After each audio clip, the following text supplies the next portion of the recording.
जय जोहार संगवारी हो गोठ मंजनिया में आप जम्मू संगवारी मन के स्वागत है। मैं हूं आप मन संग फाने देवांगन। बाड़बो खबर को ती भारत में लोकसभा 2024 के चुनाई के तारीख के ऐलान होगी से और चुनाई आचार संहिता पूरा देश में लागू होगी से चुनाई के घोषणा होत ही सबो पार्टी के नेता मन हा सक्रिय हो गए है और दौरा कार्यक्रम करत है। वही चुनाई के संबंध में प्रदेश के उप मुख्यमंत्री अरुण साव राजनांदगांव पहुंचे रही से और ओमन कार्यकर्ता मन के संग बैठका ली से और चुनावी रणनीति में बात घलो करी से संगे संग कांग्रेस पार्टी और भूपेश बघेल ला जम के कोशिश है और कही से कि छत्तीसगढ़ के 11 की 11 सीट भाजपा जीते वाला है और मोदी के गारंटी की माँ और योजना में जनता भरोसा करत है और छत्तीसगढ़ के जनता फिर मोदी ला जिताए वाला है। चुनाव की रणभेरी बच चुकी है। छत्तीसगढ़ के 11 लोकसभा का चुनाव 3 चरणों में होना है।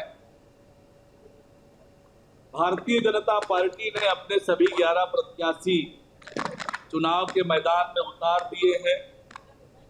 विधानसभा चुनाव के तुरंत बाद भारतीय जनता पार्टी ने लोकसभा चुनाव की तैयारियां प्रारंभ कर दी थी। हमारी मंडलों की बैठक हो गई और विधानसभा कार्यकर्ता सम्मेलन की तैयारी कर रहे हैं। सोशल मीडिया की टीम को एक्टिव कर रहे हैं। तो हम पूरी तरह से चुनाव की तैयारी में जुट गए। कांग्रेस आज डरी हुई है, घबराई हुई है। केवल 5 सीटों पे प्रत्याशी तय हुए हैं, 6 पर अभी होना शेष है। कोई कांग्रेस के टिकट लेने को तैयार नहीं है, कांग्रेस के छाप पर लड़ने को कोई तैयार नहीं है, क्योंकि सबको पता है कि आज छत्तीसगढ़ की जनता नरेंद्र मोदी जी के साथ खड़ी है और छत्तीसगढ़ की 11 की 11 सीटें नरेंद्र मोदी जी की झोली में डालने के लिए आज छत्तीसगढ़ की जनता तैयार है और निश्चित रूप से 11 की 11 सीटें भारतीय जनता पार्टी। जांजगीर के कलेक्टोरेट में कलेक्टर आकाश शिकारा आचार संहिता लगे के बाद प्रेस कॉन्फ्रेंस करी से मीडिया ले बात करत हुए कलेक्टर कही से कि निर्वाचन आयोग के निर्देश के पालन करे बर जिला प्रशासन कार्रवाई शुरू कर दी से जिला में धारा 144 लागू होगी से और कोलाहल अधिनियम के तहत घलो निर्देश जारी करेगी से उन्हें एसएसटी और एफएसटी टीम ला घलो निर्वाचन आयोग के निर्देश के तहत कार्रवाई करे बर कहेगी से उन्हें दूसर कोती आचार संहिता लगत ही प्रशासन अलर्ट मोड में आगे से और राजनीतिक बैनर पोस्टर में संपत्ति निरूपण के तहत कार्रवाई करेगी से। आज इलेक्शन कमीशन ऑफ इंडिया के द्वारा जो प्रेस कॉन्फ्रेंस ली गई थी जिसमें 7 फेज़ के अंदर पूरे देश में लोकसभा निर्वाचन को कंडक्ट करने के बारे में बताया गया, तो हमारे ज़िले जांजगीर चांपा में 3rd फेज़ में ये निर्वाचन किया जाना है। 12 अप्रैल से नाम निर्देशन की प्रक्रिया प्रारंभ होगी और 19 अप्रैल नाम निर्देशन के लिए अंतिम तिथि है। 20 अप्रैल को समीक्षा की जाएगी। 22 अप्रैल नाम वापसी की अंतिम तिथि है। 7 मई को वोटिंग होगा और 4 जून को हमारे यहाँ पर काउंटिंग होगा। तो इसके लिए जो आज आदर्श आचार संहिता लागू होते ही जो निर्देश इलेक्शन कमीशन ऑफ इंडिया के द्वारा जारी प्रसारित किए गए हैं, जिसमें गेस्ट हाउस से लेकर धारा 144 से लेकर शस्त्र लाइसेंस के निलंबन से लेकर इन सभी का हम लोग पालन कर रहे हैं। साथ ही साथ आज से ही आदर्श आचार संहिता का पालन कराने के लिए संपत्ति विरूपण जो हमारे दल है उन्होंने भी कार्य प्रारंभ कर दिया है और सभी एफएसटी और वीएसटी को भी आज से वो अपने फील्ड में चालू हो गए हैं। और साथ ही साथ जो हमारा कंट्रोल रूम है वहाँ का नंबर 07817 222 123 और 1950 ये 24/7 आज से चालू हो गया है।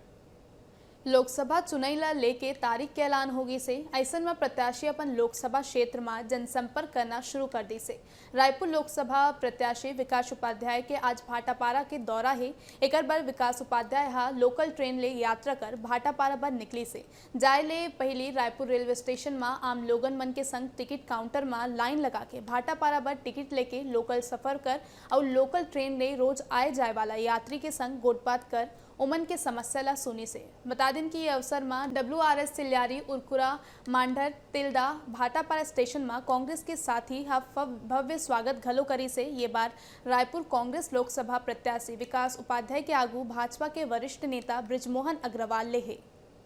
आज भाटापारा विधानसभा का दौरा है, तो मैंने सोचा कि आज जहां हमारे लोकल ट्रेन में डेली 1000 लोग से भी ज़्यादा लोग इस ट्रेन में सफ़र करके जाते हैं, लोकसभा का सांसद और सरकार इस रेल व्यवस्था में क्या स्थिति, रेल व्यवस्था की क्या बात होनी चाहिए, उस पर जरूर बात करना चाहिए। आज मैंने ट्रेन वालों से, ट्रेन में यात्री सफ़र करने वाले, जो डेली सफ़र करने वाले लोग हैं, उनसे भी चर्चा की।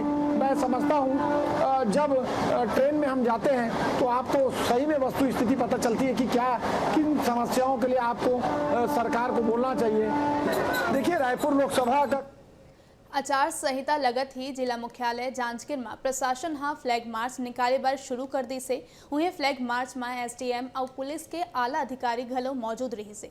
बता दें कि जांजगीर के कचहरी चौक ले फ्लैग मार्च शुरू हुई से, जिन शारदा चौक, बाजार पारा, केरा रोड होत हुए नेताजी चौक और फिर वहां ले लिंक रोड होत हुए कचहरी चौक में समाप्त हुई से।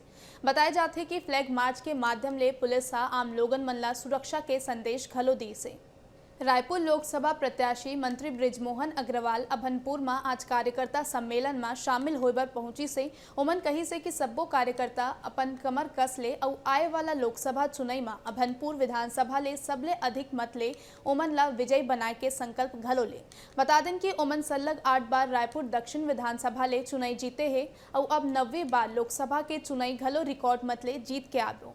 देखो, हमारे अभनपुर के भारतीय जनता पार्टी के कार्यकर्ता मल्लत का जोश है कि ये समय रायपुर लोकसभा सीट से सर्वाधिक वोट से बृजमोहन अग्रवाल जी ला जिताना है। ये हमारे अभनपुर विधानसभा के कार्यकर्ता मन संकल्प आज से ले चुके हैं और कार्यकर्ता में एक अलग प्रकार के उत्साह है। पहली बार हमारे छत्तीसगढ़ के नेता बृजमोहन अग्रवाल जी, जो जन जन के नेता है, ऊपर से हर कार्यकर्ता वाकिफ है, ओकर कार्य करे की शैली से वाकिफ है और निश्चित रूप से एकर से गांव-गांव में कार्यकर्ता में एक नया जोश और हर व्यक्ति एक रिकॉर्ड बनाए के एक नया जुनून है। भारत निर्वाचन आयोग द्वारा अवैया लोकसभा चुनाव 2024 के तैयारी के संबंध में कलेक्टर और जिला निर्वाचन अधिकारी ला निर्वाचन बर सुविधा और सुरक्षा के संबंध में जानकारी लेते हुए आवश्यक दिशा निर्देश दी से। उन्हें कलेक्टर आकाश चिकारा स्ट्रांग रूम के निरीक्षण कर वहां ईवीएम ला रखे के व्यवस्था के जायजा ली से। एक संग ही ओमन पार्किंग व्यवस्था सुनिश्चित करे बर घलो संबंधित अधिकारी ला निर्देश दी से। हमारे ज़िले का जो स्ट्रांग रूम है वो पॉलिटेक्निक कॉलेज में बनाया गया है। इसके अंदर हमारे ज़िले की जो 3 पूर्ण रूप से आने वाली विधानसभाएं हैं और जो 2 आंशिक रूप से विधानसभाएं आती हैं, उन सभी के लिए 5 स्ट्रांग रूम के कक्ष हैं। साथ ही साथ वहाँ काउंटिंग हॉल भी है। और इस प्रकार एक नया व्यवस्था ये की गई है कि जो 2 हमारे रूम पोस्टल बैलेट के लिए हमने डेडिकेट करे हैं, क्योंकि पूरी 8 विधानसभाओं से जो भी पोस्टल बैलेट आएंगे उनकी गणना हमारे स्थल पे, हमारे ज़िले में ही की जाएगी। तो इसलिए 2 कक्ष हमने पोस्टल बैलेट काउंट करने के लिए भी किए गए हैं। तो वहाँ पर किस प्रकार से इनर कॉर्डन की सिक्योरिटी होगी, किसी प्रकार से फर्स्ट सेकंड थर्ड कॉर्डन की सिक्योरिटी, हमारा मटेरियल डिस्पैच सेंटर भी वहीं है, तो वहाँ पर किस प्रकार से पार्किंग की व्यवस्था की जाएगी, क्या सामग्री प्रदान किया जाएगा, सामग्री कलेक्शन किया जाएगा, उन सब की व्यवस्था है हम लोगों ने पूरा मेरे और एसपी साहब के द्वारा जायजा लिया।